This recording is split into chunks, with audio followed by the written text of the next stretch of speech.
Welcome to the Trade and Industrial Education Program Area Summer 2025 Updates by Dr. Nolan Farr, Mr. Jim Presley, and Dr. David Barber. These are the courses managed by Dr. Nolan Farr. The program area courses that I manage for the state of North Carolina include the construction courses, which includes construction core, the masonry pathway, carpentry pathway, electrical trades pathway, solar PV pathway, HVACR pathway, and plumbing pathway. I also oversee the drafting program area courses, which is an introduction and architectural and engineering pathways. And I also oversee the woodworking courses for North Carolina. Starting this fall, I will also be overseeing the welding pathway. First, let's take a look at the 2025-2026 school year pathway course updates. Starting this year, 2025-26, IV-22 Drafting 2 Engineering will include a new option for credential as proof of learning. We already have the Autodesk Certified User Inventor or the Certified SolidWorks Associate, but now we are adding the Autodesk Certified User Fusion 360. As a note, it is added to the proof of learning as an additional option. This is also added to the course delivery requirements to provide the certification to your students. IV-23 Drafting 3 Engineering is going standard for 2025-26 because the proof of learning has changed to local. However, there is also a new curriculum guide available now on Moodle that is updated and revised to meet the accessibility requirements. IC-63 Drafting 3 Architectural is also going standard for this upcoming school year because the proof of learning has changed to local, and the curriculum guide has also been updated and revised to meet the accessibility requirements. This is available in Moodle now. IC-11 Masonry 1 is in pilot for this upcoming school year.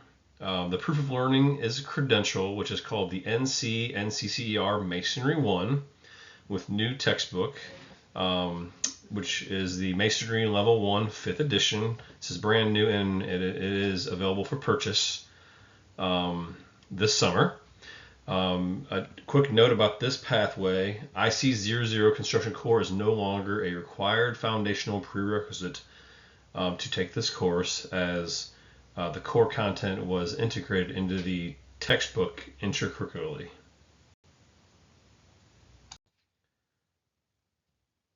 IC-12 Masonry 2, the second course in the pathway, is also in pilot with a credential called the NC-NCCR Masonry 2, which also requires the new textbook, which is Masonry Level 1 5th edition, but it also requires modules from the Masonry Level 2 5th edition.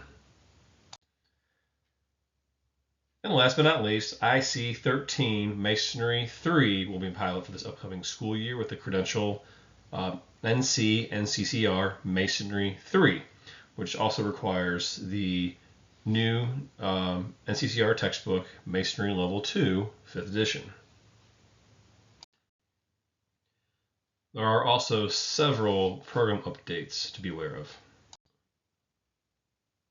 First, I wanted to reiterate the construction pathways updates that we have been working on.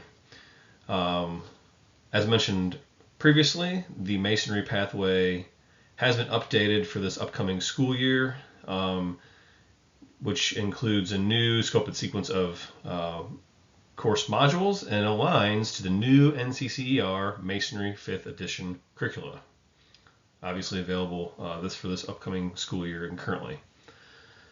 For the 2026-27 school year, which is tentative, we have the carpentry and electrical trades pathways that are being updated, and they will be aligned to the newest curriculum available, which is currently the NCCER Carpentry 6th edition, and for electrical, it's the electrical 11th edition. Tentatively scheduled for 2027 and 28, we are working on revising the HVACR and the plumbing updates for that plumbing pathways updates.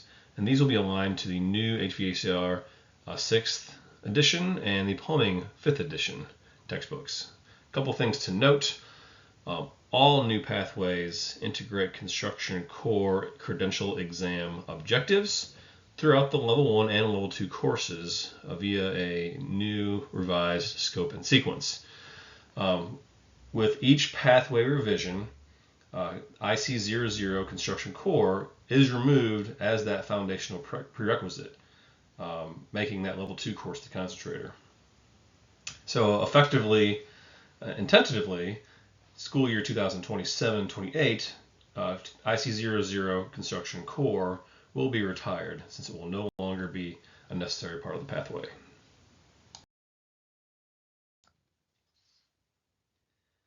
We do have some new construction program updates in regards to the textbooks, and this is directly related to the pathway updates that we just discussed.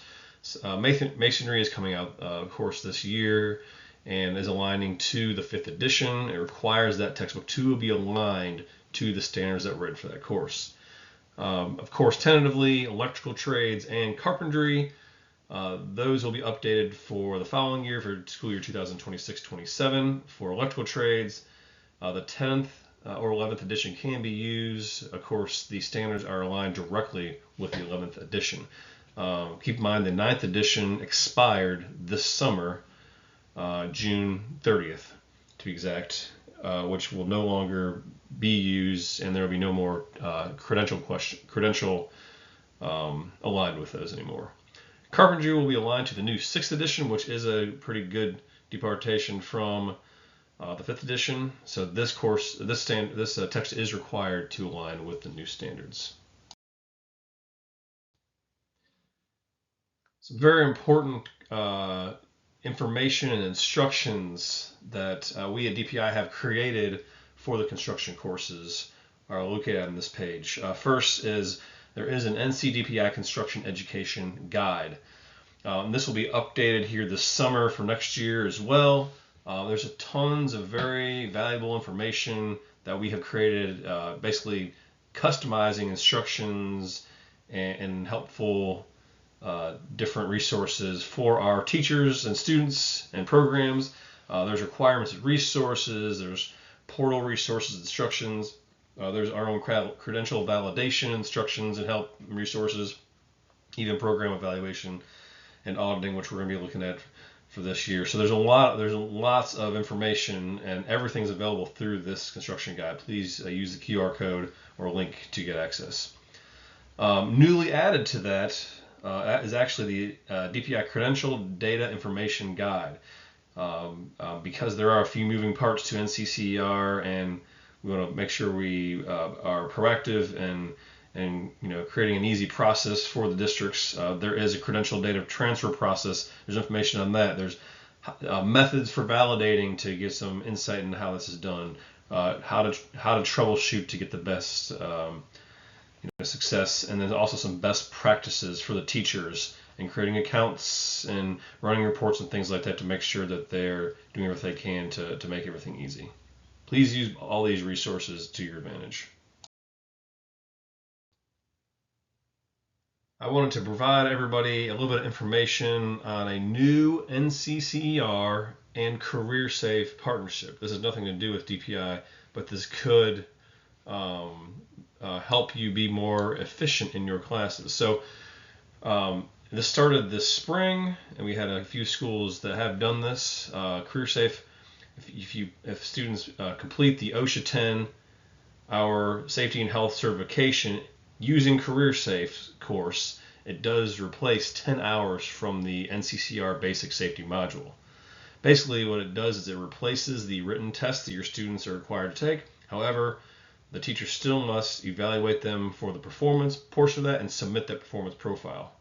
But basically you'll have the CareerSafe 10-hour safety certification and the performance profile. That serves gets you that both certifications at once. Once earned, once that OSHA 10-hour safety and health certification is earned, students must link their OSHA credentials to the NCCR database in order for this to work. Please see the link at the very bottom, and there's a process for how that works.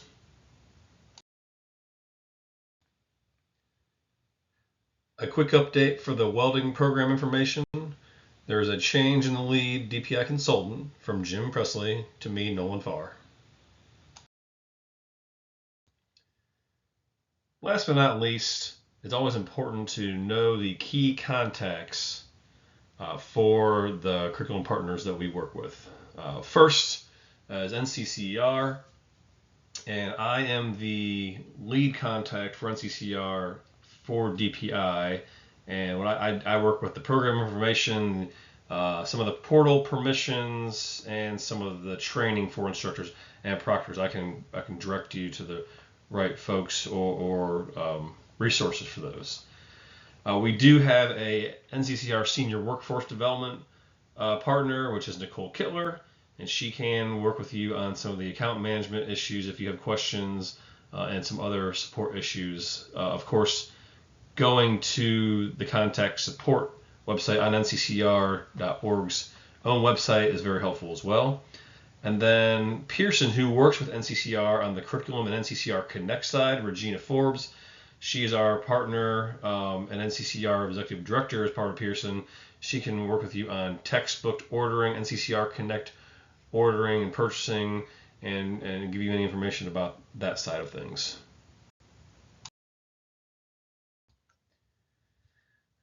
And for our drafting program, we do have a few links there for you. To get assistance with Autodesk Education, we do have a couple of partners. Autodesk Support is one of the best ways to go about this, although I know it's not great to not get to talk to an actual person. It will chat with you through this bot and guide you to the right support agent. So please utilize that as much as possible.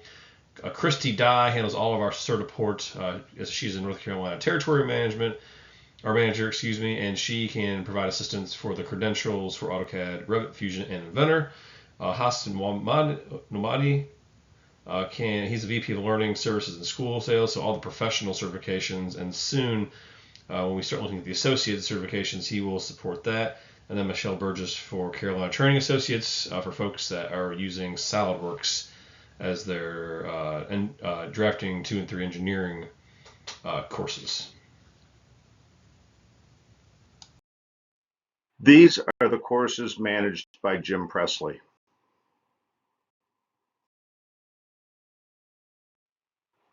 The program area courses that I cover are automotive service, collision repair, the new automotive body repair, CTE advanced studies, career management, and metals manufacturing.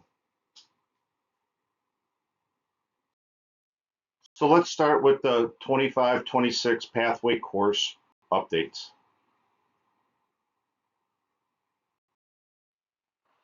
IT11 Automotive Service Fundamentals will stay in pilot for the 25-26 school year. The new Proof of Learning will be a PBM, which is being released at this conference. Professional development, we will have sessions at summer conference going over the updates, and also technical update training, which is an ASE accreditation requirement.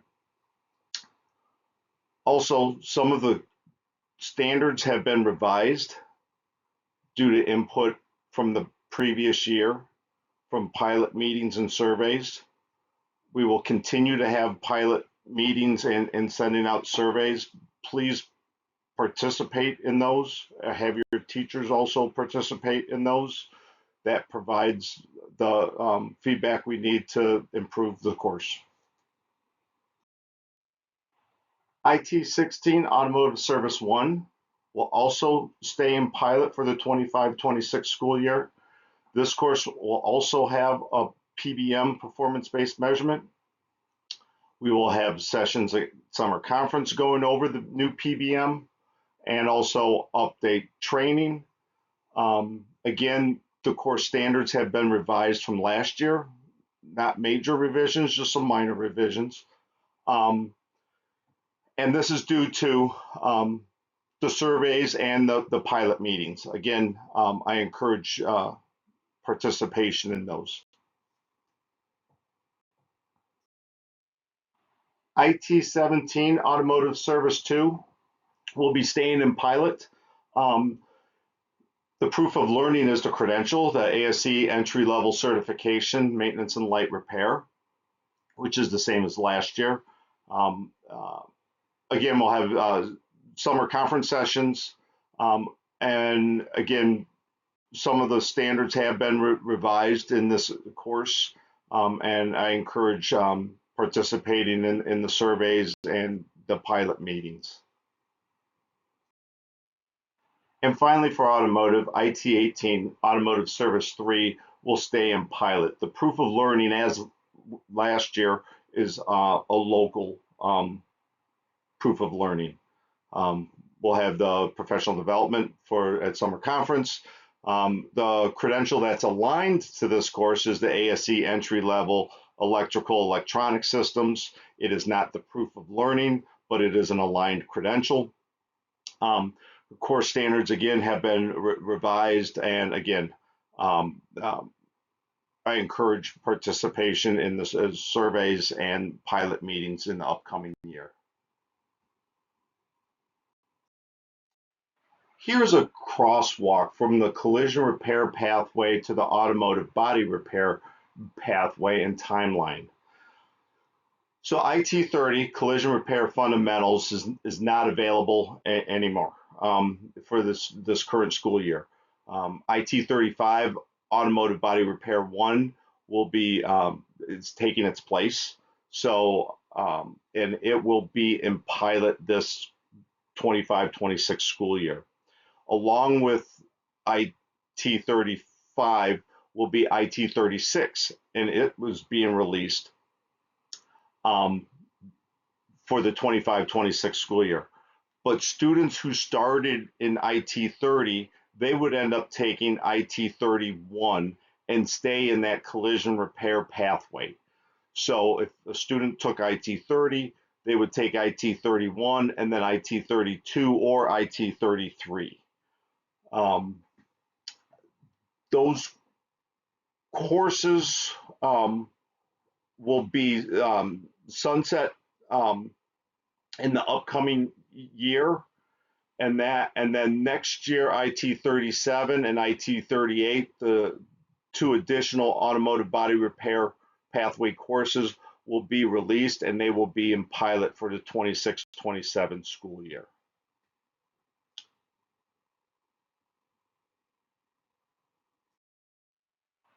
So IT 35 Automotive Body Repair 1 will be in pilot this year, and it is being released at the summer conference. The proof of learning is a credential, which is the ICAR Collision Repair Fundamentals badge. We will have sessions about the release of this course at summer conference. And as mentioned earlier, IT 30 Collision Repair Fundamentals is no longer available. That course has been discontinued, and this course has taken its place. So all new students would end up enrolling in IT 35 Automotive Body Repair 1.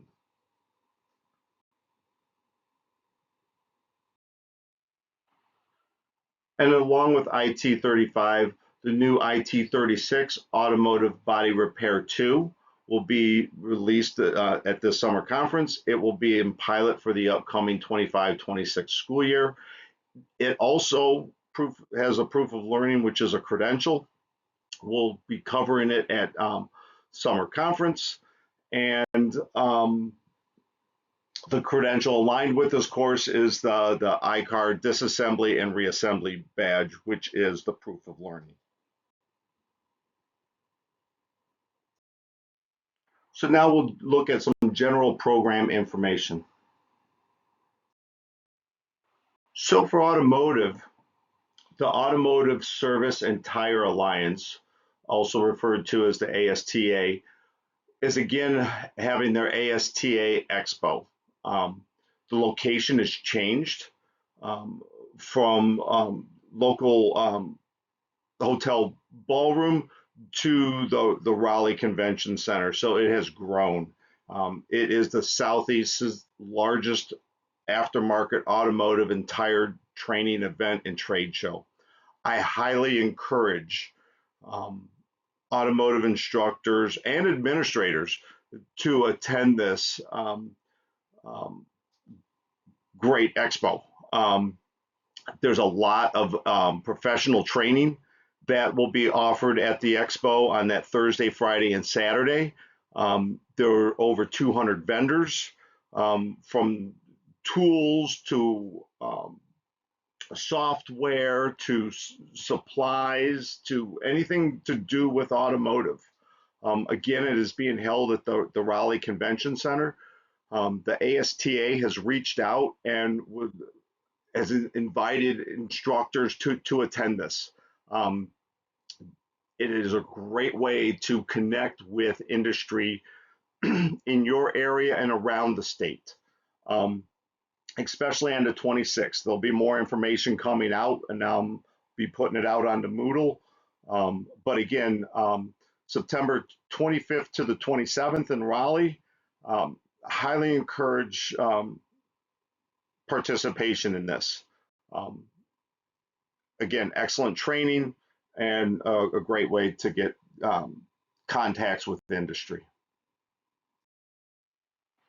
And just a reminder with ASE accreditation, um, please submit your applications 6 months prior to the expiration date.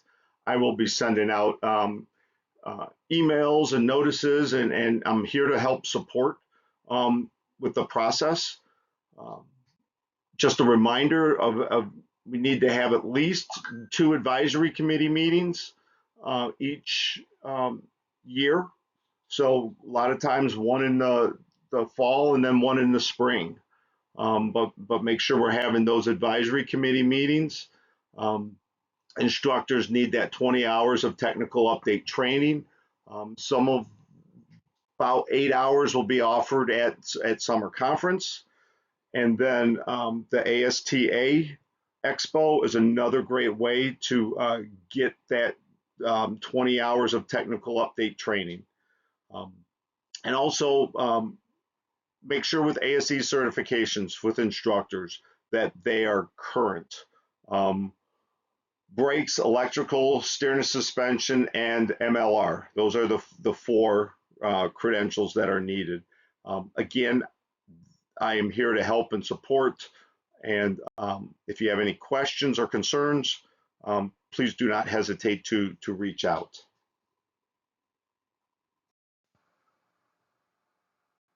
My name is David Barber. I am a trade and industrial education consultant in the Office of Career and Technical Education.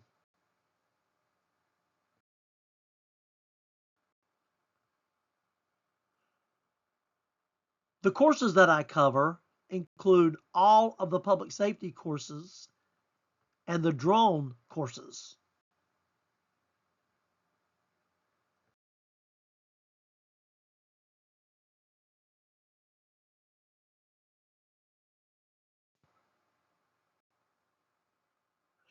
There are a number of changes in my pathway courses that are needed to be updated for the school year 25-26. The first course we need to look at is ID-10, Drone Technology Fundamentals. It is still in standard, and it uses the performance-based measurement as its proof of learning. So there's no changes to the content or the standards, but it is being moved into a new pathway called Unmanned Aircraft Systems, or UMAS. It also moves from a supplemental technical course to the prerequisite course for this pathway.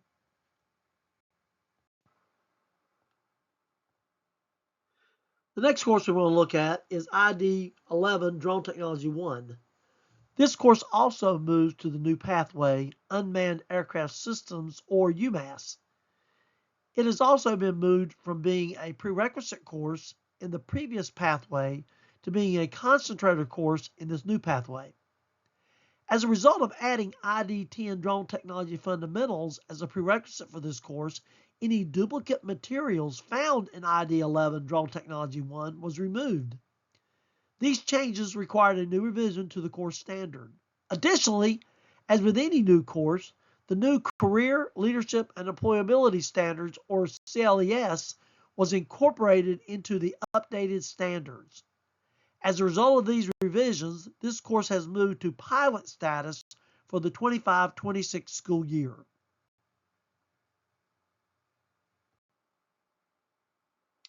The next course we look at, whose pathway has changed, is ID-12 Drone Technology 2. This course remains standard and it still requires a credential as proof of learning. There have been no changes to the course content or standards.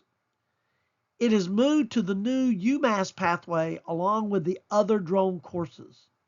Additionally, this course has moved from being the concentrator in the previous pathway to being a career pathway major for this pathway. Note, we added additional drone mapping project templates and examples in the TNI Moodle to assist teachers with the drone mapping project required for certification.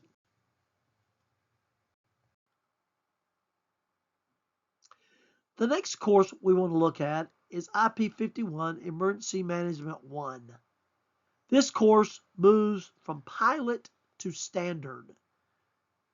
Additional training that is needed to teach this course is being offered at summer conference.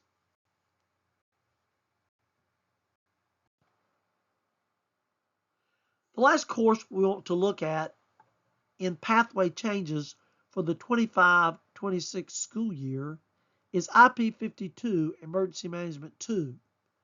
This course also moved from pilot to standard for the 25-26 school year. Teachers interested in teaching these classes would need to have 8 additional FEMA certifications. If teachers are interested in teaching this course, they need to reach out to the education consultant responsible for this area to see when these trainings are being offered through the North Carolina Emergency Management.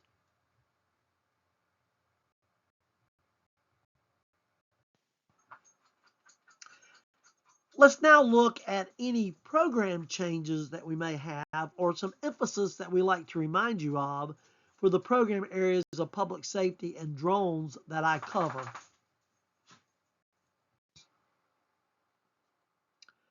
The first program area we like to look at is in the public safety area. As many of you are aware, we've been publishing a public safety handbook annually, which includes a wealth of information, any updates we made regarding courses or requirements for the upcoming school year. As we found out, the information sometimes changes during the process of updating and publishing the completed document. As a result of this, we will no longer provide this manual as a single document. Instead, we're now posting this information on the TNI Moodle with sections defined for each public safety area. This process will make this a more dynamic, living document, ensuring that any updates can be made more quickly and that accurate information can be presented. The final area we like to look at is our drone program area, specifically the purchasing of drones. The federal government passed a law restricting the use of any federal dollars to purchase DJI or other Chinese-made drones.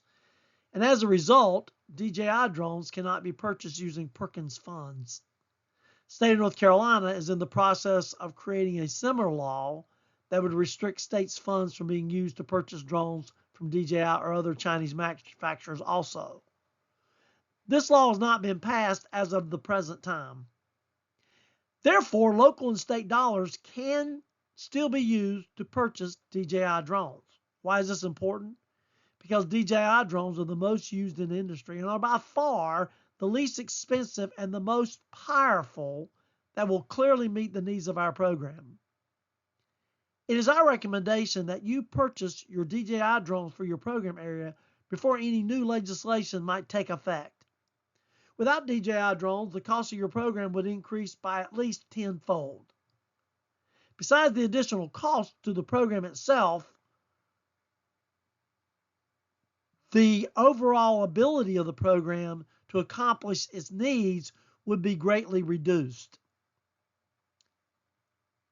Additionally, in this program area, besides equipment, we also have seen that there's a new pathway requirements as specified earlier that will take effect in school year 25-26.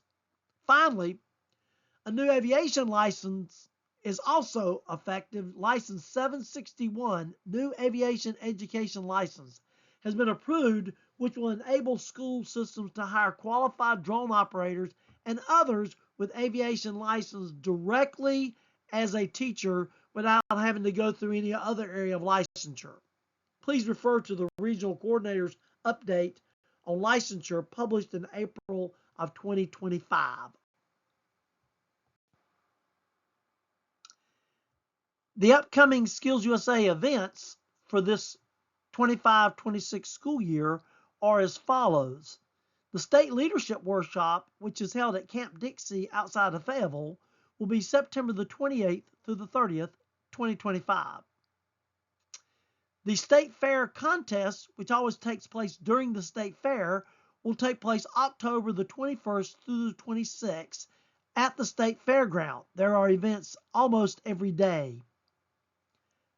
Regional rallies for the conferences will take place in February in preparation for the state contest and conference in April.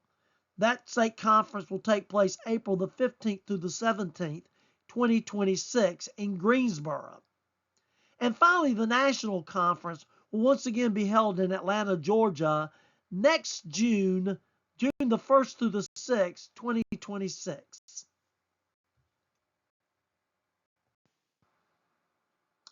Just a reminder that we do have the hashtag CTE for NC, which you can follow us on social media and tag us in your CTE social media posts using hashtag CTE for NC. Also, you can follow us on Facebook, Instagram, X, LinkedIn, and YouTube by looking for CTE for NC.